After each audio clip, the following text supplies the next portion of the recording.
Hello folks, welcome back to Jessie Kate Creates.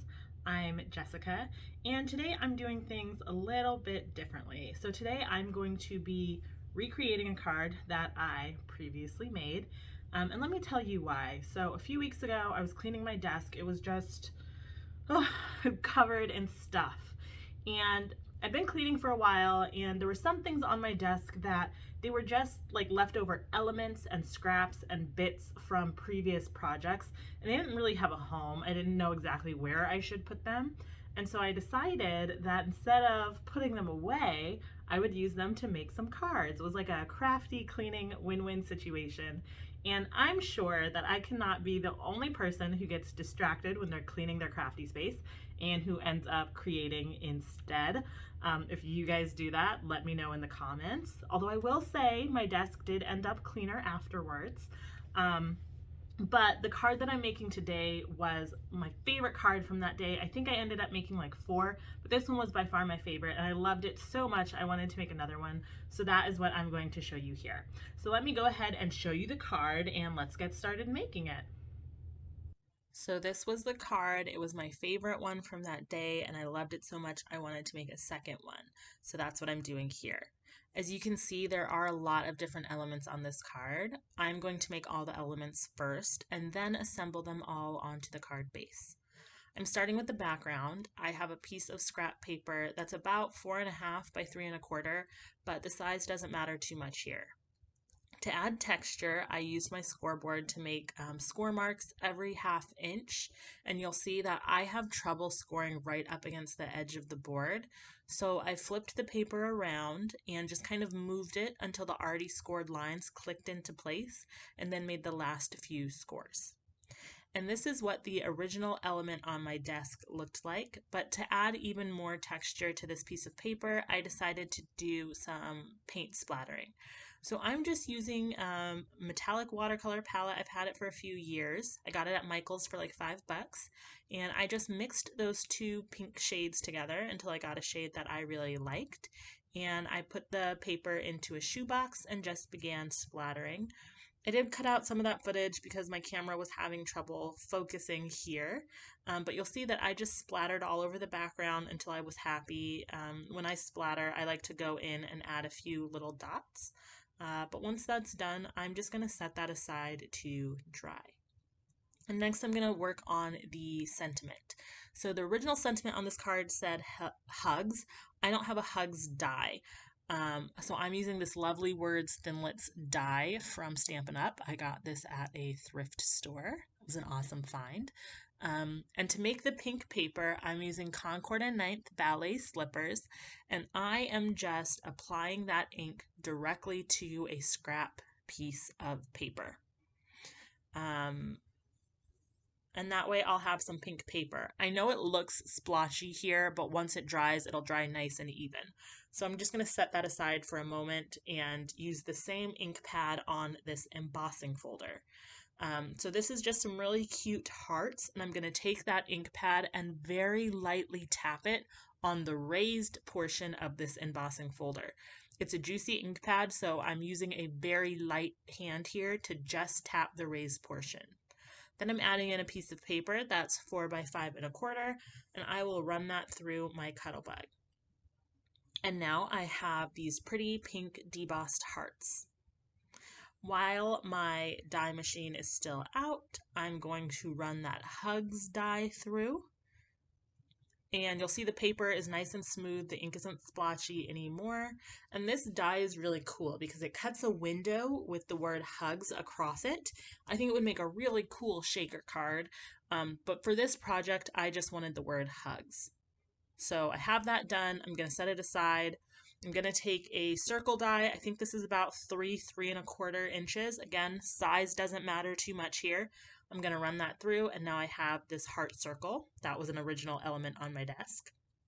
And you'll notice I cut the circle from the bottom portion of that paper, and that's because I'm going to use the leftover bit there to decorate the inside of my card.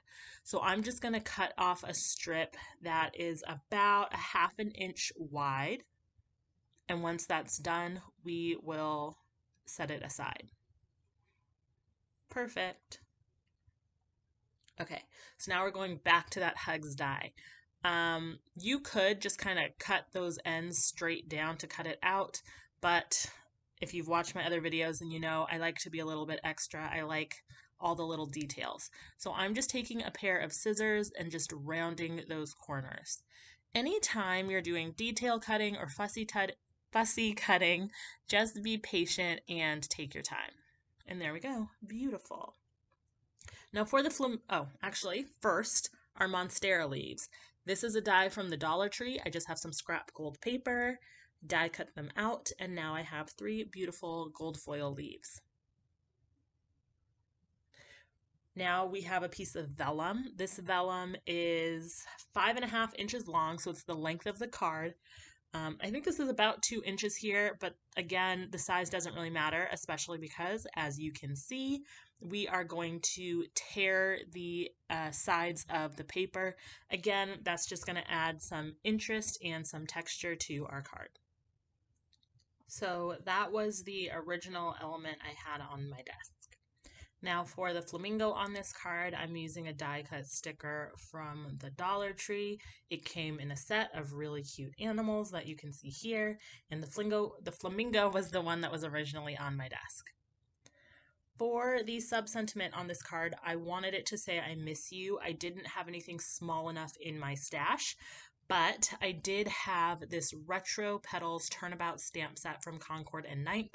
One of the sentiments is I miss your face. I liked the size and the font of that stamp, so I made it work by masking the sentiment when I stamped it. I heat embossed that onto some gold cardstock with white embossing powder, and since this video is a long one, I cut out the stamping and heat embossing. But I have another video on my channel where I selectively mask a stamp to alter the sentiment. It's the same process that I used here, so I'll link that video for you in the corner and down below in the video description. So, with all the elements ready to go, it's time to assemble. I'm starting with the vellum and the paper with the hearts. I'm just figuring out where I want them and adhering those together with my tape runner. I'm only putting tape runner behind the portion of that heart paper that's going to go on top of the vellum, because that's the only part I want to glue down right now.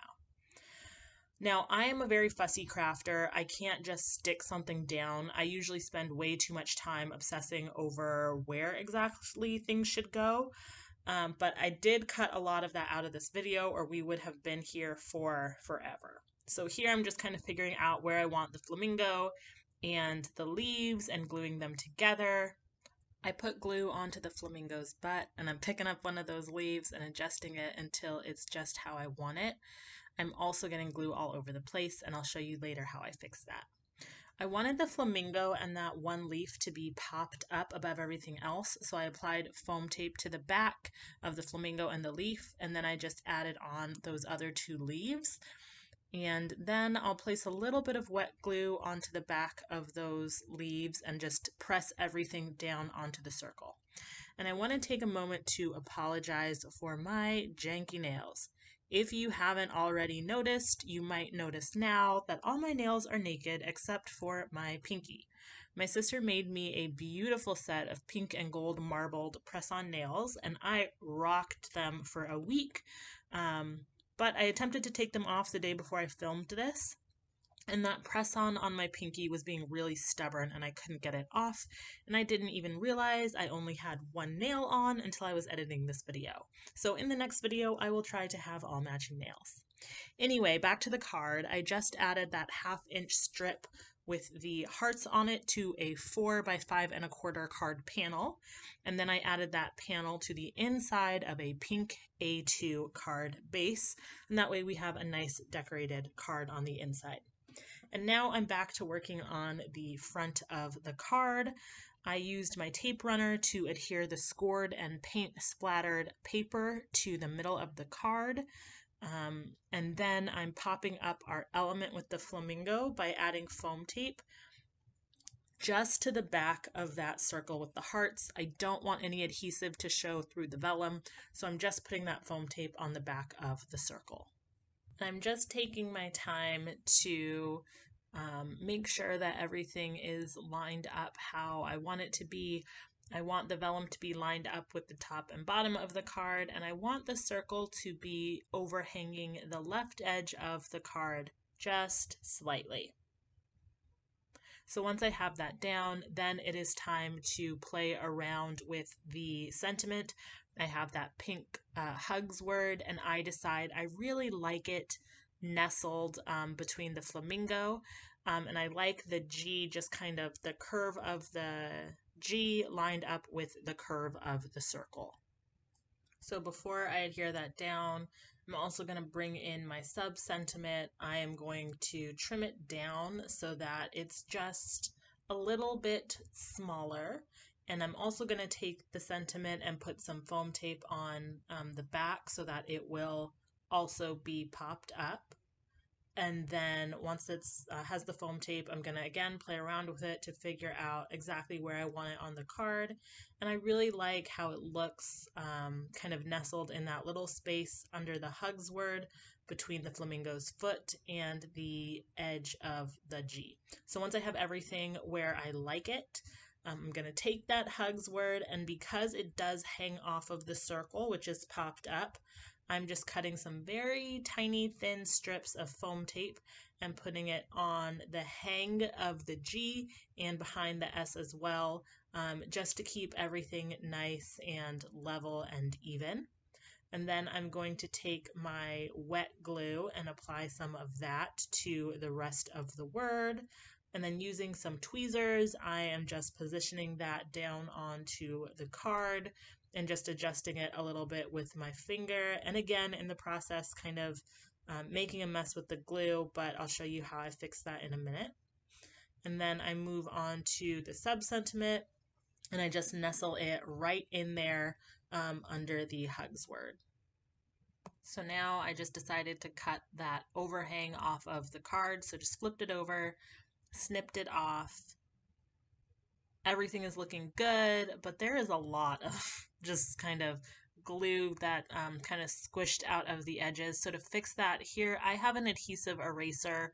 I think I got this at maybe the Dollar Tree, maybe Michael's, I'm not sure exactly, but I'm just very lightly going over all the little places on the card, especially on the foil where there's glue, to clean that up. And now it's time for our finishing touches, which is adding the sequins to this card for a little bit of extra sparkle. I cut out me deciding where to place all the sequins because, again, nobody needs to sit through all of that.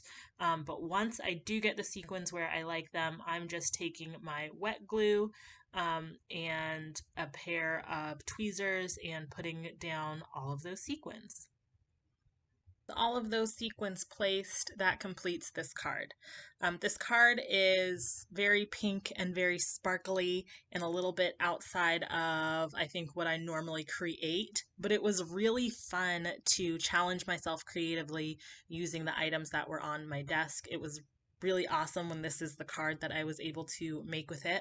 I think anytime we challenge ourselves creatively and kind of push ourselves outside of our creative comfort zones, it's just really fun, and sometimes it leads to really cool things like this card. So I would highly encourage you guys to play around with the items that are on your desk and see what you can make.